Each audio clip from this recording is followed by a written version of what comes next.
I started working figure eights at a trot on just ride number 3 on Shooter. Stick around if you want to watch how the rest of the ride went and all the other things he learned.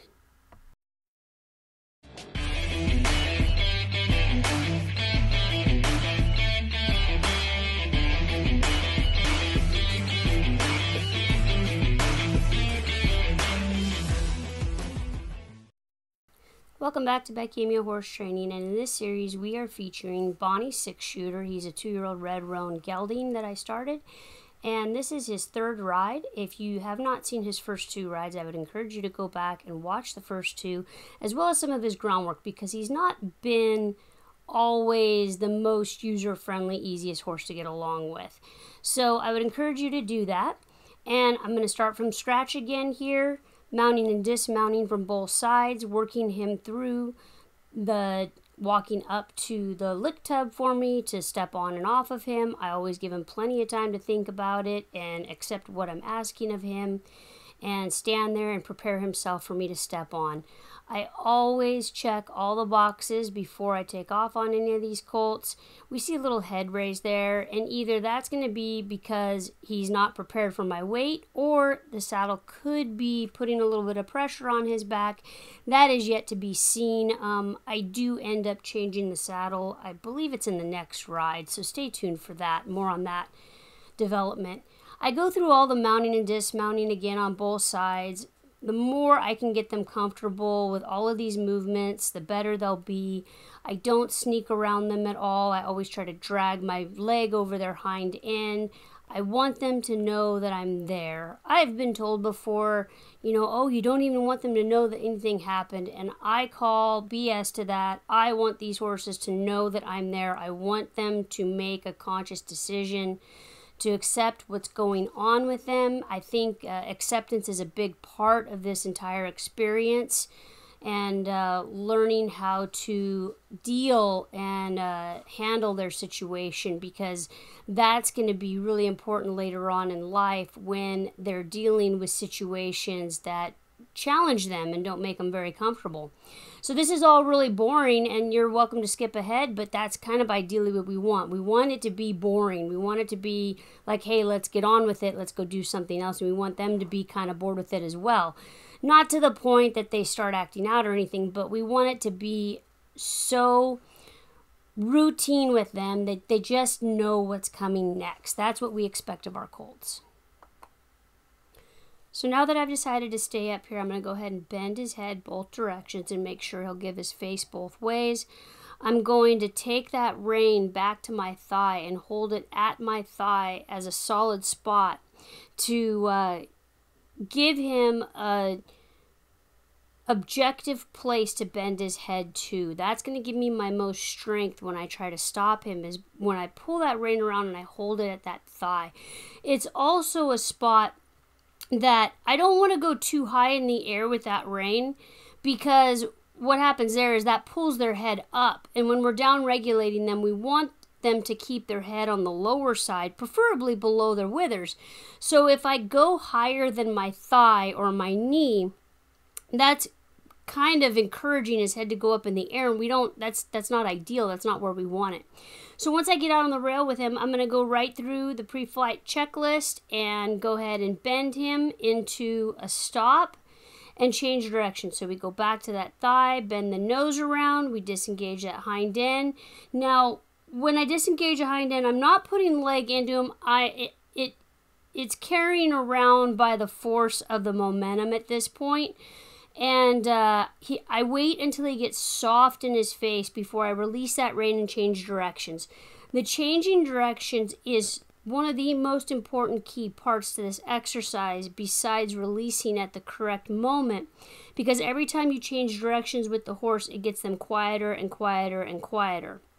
Now in this case, he's already kind of looking for the stop. He knows the drill at this point. He's ready to change directions, and we head off the other way.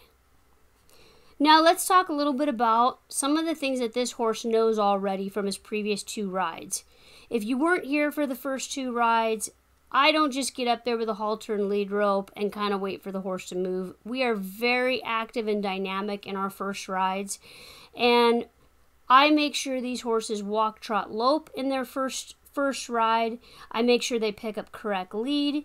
Shooter knows how to be mounted and dismounted from both sides. He knows how to do a turn on the forehand. He knows how to do this emergency stop at a walk, trot, and lope at this point. He can back up. He can handle a rope already. And so many other things that we kind of take for granted. He can down-regulate. He's quiet in his mind. He understands that this is just another thing that we do. See him bend around. See him get soft. We get that little bit extra, little bit of head bend there. Change direction, release the rein, and send him off the other direction. It's really important that you keep on giving them a job to do. Otherwise, they're going to get bored. They're going to find something to be naughty about. And continue to do those jobs over and over again to create this routine and develop this pattern in your work and what's expected. It allows you to practice these maneuvers over and over again. And every time you get their feet moving and you get these change of directions, you're training. Every single thing that you're doing is training, and you're creating balance in this horse, and you're getting their mind right. What you're doing for their mind by changing direction like this, speeding them up, slowing them down, speeding them up, slowing them down, bring them up, down regulate, bring them up, down regulate, over and over and over again. This allows you to get through to them on an emotional level that you wouldn't be able to if you were just going around in a circle in a halter and a lead rope, same direction, and never changing speeds and never asking them for anything else except for allowing them to kind of go whatever speed that they want. And you guys, it's never a matter of when, it's always a matter of how bad it's going to be when these guys have a moment where they need to be down regulated, where they have a come apart, and you're going to have to be the leader and talk them off the proverbial cliff, or talk them off the edge and tell them that it's okay, and be their partner, and hopefully they accept that you're the partner, you're the leader, and they're gonna listen to you and not get you guys both hurt. So he seems a little sulky to me in this ride, and it generally happens, if not by this ride, possibly sooner. These colts get really bored in the round pen really quick. So I'm trying to give him different jobs. Like, he's sick of this, bending back and forth stuff at the trot. So I'm trying to start to give him small circles. Come off the rail, go to the center of the round pen, go back on the rail. And I barely open my hand up, guide, and then I try to bring it back to center as soon as he follows his nose. And at this point, he's not following his nose that great, so I can't just bring my hand back to center. I try to ride these guys as if they are already broke, if they're already trained broke horses. That's how they're going to get good. Don't ride them like they're a baby. Don't sit up there like you're afraid. Don't sit up there like you're scared of them doing something. Sit up there and ride them like they are a broke horse already that knows these commands. And then when they don't respond like they don't know them, you just help guide them through and say, here, this is what I was expecting of you. So when I reach my hand out, guide him around, make a smaller circle off the rail, and then let him drop the rein, and then pick up the rein and go the other direction. So now we're going to do drop to the trot circles here. Change direction, take my right hand out wide, try to keep it in the same spot every time so that he knows what's expected of him. Follow his face around. Support with your inside and outside leg as you come around. You guys don't see air in between my legs and his body, do you? I've got my legs held on this horse, okay? And that's what's going to support me if he jumps from side to side. Now I let him go this way to the right. I let him off the rail a little bit. Circle. Circle no bigger than to the center of the round pen, then back on the rail. So we're teaching him how to make smaller circles, balance himself in a circle, follow his nose. He doesn't have to use that rail as a balancing act anymore. It's okay if he leaves his pacifier there, his crutch. It's okay if he leaves that rail and comes out to the center, and he's capable of making a circle, but you have to ride and guide, stride for stride, and keep this horse in between both your hands. So I drop that out, that inside rein. That inside rein becomes my outside rein, and I guide him the other direction. We change directions. Now we're starting to get a horse that wants to go a little bit more forward for us because we're changing the game. We're not asking him to stop every time now, are we? Bend him just a little bit to make that turn. Drop the rein. Keep your hands in the center. Bend him. Start to make that turn. And then drop the rein and pick up the other rein to change directions. Drop the rein. So the pivot ended up losing me for the remainder of this particular drill, and thankfully it only lost me for the last part and when I was playing game over with him and allowing him to walk around and catch his breath. So I'm going to piece in where we got started back up again, and I was able to fix the camera, get it refocused back on us. And I'm starting with the turn on the forehand. You'll get a really good view of it right here where I lift this left rein up, put my left leg into him, and ask him to move this hip over. He's kind of not really giving it to me, so I keep on asking. I mean, I'm kind of getting a front end side pass there, so I'm going to go ahead and use my stick, get the hip over, and then quit asking right there. At this point, I've asked him 2 times now in 2 previous rides. He knows what I'm asking for at this point. It's practice, so I'm going to go ahead and get into him a little bit more and be a little bit more assertive when I ask for this particular drill. Now you see me lift with my left rein, ask for the hip to move over, and we got it. And mostly what I'm asking for is just to go perpendicular to this rail. I should have given him a little bit more time right there to think about what he just did before I moved him off at a walk again. You know, that's the thing about rewatching your videos back, is you get to see where you need to make corrections in yourself when you're going back through and doing a voiceover on your own riding. So here I'm going to ask him for it again. And, you know, he's just kind of not respecting me bending his head either and lifting this rein. You see how he kind of gaps his mouth a little bit, kind of chews a little bit, doesn't really get straight in his shoulder before he finally decides that he's going to move this hip over. So I'd like that to all be a little bit smoother as well. You know, a nice bend and kick his hip over without a whole lot of resistance. And I'll quit on that side before I take him on to go the other direction. I always turn him back the direction we were going. I don't ever let them roll back into the rail. Have him walk across the round pen and change directions and start going the new way. So now we'll work the turn on the forehand going to the left, and this side he's much more proficient at it. He's a lot softer. He's giving in his body a lot better. You see I'll lift up, barely kick that hip over. He moves right over, gets perpendicular, and you barely see my left leg come off of him as I allow that to open up and give him room to side pass, you know, kind of side pass that part of his body over. And that's what you have to do. You close one door, you open up the other so they move away from pressure and into the spot that you want them to be. Pick up that rein again, kick that hip over, kind of resisting a little bit. We know when Shooter resists, he picks his head up really high. I spank him with the stick, get his attention. He gets kind of upset about it, but now I have his attention a little bit better, and he's going to respect my leg a little bit more. You guys have to know your horses when you use these sticks or when you use a crop or a whip or anything. I kind of know how hard I can tap on Shooter to get his attention.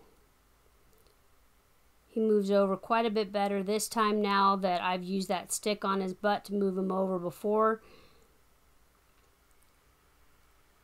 He's not really wanting to leave this gate real bad. He's wanting to get out of there. I kind of like doing the turn on the forehand before I start working on loping because it really helps me with picking up the correct lead. And he takes off in a lope right away. This colt has a bunch of forward. He really wants to go. You can make multiple laps with him before you ever have to work on your emergency stop. Bends right around, gets soft, pet and rub him all over. Because he doesn't know how to do a regular stop yet. If I pulled straight back on the reins and I sat down deep in my saddle or however, you do your stop, he's not going to know how to do that yet. So ideally, you teach him how to stop by breaking him at the pole, getting him to follow his nose, putting a cue with it, making him disengage that hind end and come into a circle like that. That's what's going to get him stopped, and he understands what's expected. I want to show you something really quick in slow motion about my rein management, especially at speed. Because I'm always anticipating these guys kind of grabbing their butt and scooting, right? Because they just don't know any better. And you don't know what they're going to do, especially a horse like Shooter that has a little bit more forward. I'm going to take my left rein singly in my left hand and hold it while I'm holding both the right and the left rein like a regular set of split reins in my right hand. This is going to allow me to be quicker when I need to down-regulate him, go up his neck with the reins, and bend him around. I'm going to start working on drop to the trot lead changes here. I say easy, break him down to a trot, bend him to make the circle. Don't finish the circle, but go ahead and bend him to the right, and we're going to pick up the right lead here. Now, the pivot's starting to struggle following me. I apologize in advance for that. But this is where we start working our drop to trot lead changes. And look, we're on a pretty long loose rein here in everything that we do now. Bend him to the right. Keep guiding him. Drop that right rein. Go on to the left. Pick up left lead. Sometimes I don't even make an entire lap around this round pen before I break him down to a trot. Start to bend him in a circle. Play hot potato with that rein, drop that rein, and then change hands. Go to my right rein, change directions, pick up new lead.